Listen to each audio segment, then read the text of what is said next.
देश में स्वास्थ्य के लाभ साथ जो लापरवाही के चलते कई जानें चली गई, ये सिलसिला यही नहीं थमता।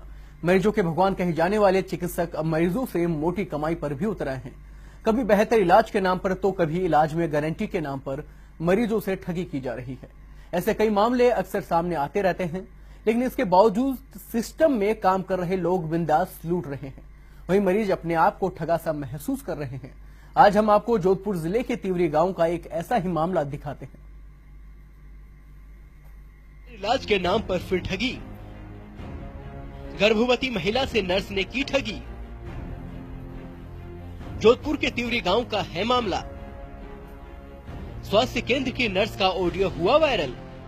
ये जोधपुर जिले के तिवरी गांव का आदर्श प्राथमिक स्वास्थ्य केंद्र है।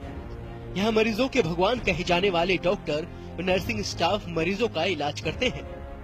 मरीज भी इसी साफ सुथरी सोच से यहाँ इलाज के लिए आते हैं, लेकिन एक महिला नर्स की करतूत सामने आई है, जिसने मरीज और डॉक्टर के रिश्ते पर दाग लगा दिया। नर्स ने एक प्रसूता से इलाज के नाम पर 700 रुपए वसूल लिए, लेकिन इस बार नर्स की बातचीत एक मोबाइल में कैद हो गई। ऑडियो वायरल हो गया। आइए सुनाते हैं आपको ऑडियो। सब काम मेरा फिर इसी करना पड़ता है, बिना इधर फिर कुछ नहीं होता। अब इसमें ये है कि राज हॉस्पिटल में भेज दूंगा, वहाँ से सोनोग्राफी करा लेना। उम्मीद में एक पर्ची कटा ली, क्योंकि आप गाड़ी उम्मीद में भेजूंगी, राज में भेजे नहीं इसको। अच्छा, उम्मीद पर्ची कटाने लाऊंगी राज वास्ते। एक मिनट, आपको मैं छोड़ूंगी राज में, ये रामचंद्र जी आपको राज में छोड़ देंगे। ये बाई निर्माण छोड़ जी बन कह देना थे सोनोग्राफी करो, थे हमारा रामचंद्र जी साथ जाके उम्मीद में जाके पर्ची कटा लीजिए। बिमला नाम की पर्ची काट दी, वो ऐसा कुछ नहीं है। पेशेंट गाड़ी में लेके आ रहा हूँ, पर्ची कटा लेगी, पर्ची कटा लेगी उम्मीद में।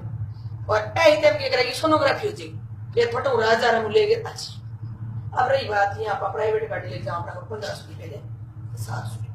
अरे नहीं, वो सारा काम सेटिंग किया। 700 रुपया काट दी, मैं ड्राइवर ने कह दी आगे करा ली।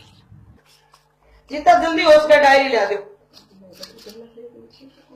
हाँ बस इतना ठीक है, मैं डिलीवरी केस में बिजी हूँ, मैं तो कह दिया खातर जल्दी ला दो भाई। नर्स शारदा चौधरी द्वारा गरीब जनता से पैसे लेकर सरकारी वाहन 104 का दुरुपयोग किया गया है। वह ग्रामीणों से किराए के रूप में 700 रुपये लेने का ऑडियो मैंने सुना है। हम इस पर कार्रवाई के लिए मुख्यमंत्री चिकित्सा एवं स्वास्थ्य मंत्री को ज्ञापन देंगे। इसके बाद भी अगर कार्रवाई नहीं होती है तो हम आंदोलन करेंगे। प्राथमिक स्वास्थ्य केंद्र में कार्यरत नर्स शारदा ने गर्भवती महिला से रूटीन चेकअप की बात कही। इस पर सोनोग्राफी कराने की सलाह दी।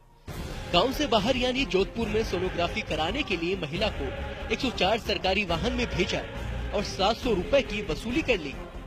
औपचारिकता के नाम पर जोधपुर के सरकारी अस्पताल उम्मीद में पर्ची कटवाई गई, लेकिन ये बात यही नहीं खत्म हो जाती। इसके बाद महिला को नर्स ने निजी अस्पताल में सोनोग्राफी कराने को कहा। इस पर महिला के परिजन अतिरिक्त पैसा लगाकर निजी अस्पताल भी पहुंच गए। सरकारी अस्पताल की नर्स शारदा चौधरी की आए दिन कई शिकायतें मिलती है कि गर्भवती महिलाओं को सरकारी आवास पर बुलाकर अपने चेक करके उनसे डिलीवरी से पहले या डिलीवरी के बाद पैसे वसूलती हैं। अगर अब भी कार्रवाई नहीं हुई तो आंदोलन करेंगे। गांव के लोगों से बातचीत में सामने आया कि नर्स पिछले कई समय से इसी तरह मरीजों से पैसा लूट रही थी। कई बार शिकायतें अस्पताल के प्रभारी तक गई, लेकिन कुछ नहीं हुआ। ऐसे में लोगों को अब गांव के ही स्वास्थ्य केंद्र से विश्वास उठ गया है। लोगों में भारी रोष है। मैं अपनी बहन के चेकअप के लिए आया था तिवरी हॉस्पिटल में, राजकीय चिकित्सालय में।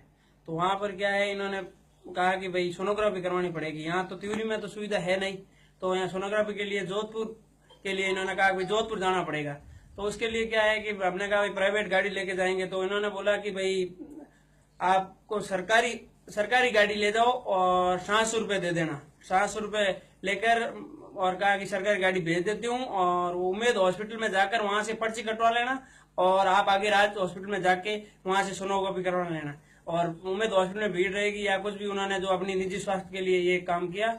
और वहां से मतलब राज हॉस्पिटल में पैसे लिए 1700 रुपए और डिलीवरी होने पर उन्होंने 2100 रुपए लेकर डिलीवरी की। और प्रति व्यक्ति 2100 रुपए लेते हैं डिलीवरी के, तो 5 व्यक्ति के कम से कम 10,000 रुपए होते हैं। तो महीने की इनकी आमदनी 3 लाख रुपए होती है। तो अब साल की कितने 36 लाख रुपए का ये इतने घोटाले करते हैं। जहां एक और प्रदेश की सरकार आमजन के लिए बेहतर इलाज की व्यवस्था करा रही है, योजनाओं को गांव-गांव ढाणी-ढाणी तक पहुंचाया जा रहा है, वहीं सरकारी तंत्र में बैठे ऐसे कर्मचारी सरकार की छवि को धूमिल करने पर लगे हैं। ऐसे लोगों को न तो मरीज की हालत पर तरस आता है और न ही प्रशासन का डर। आखिर कब तक? सिस्टम को सुधारने के लिए सरकार को एक नियम बनाना ही होगा।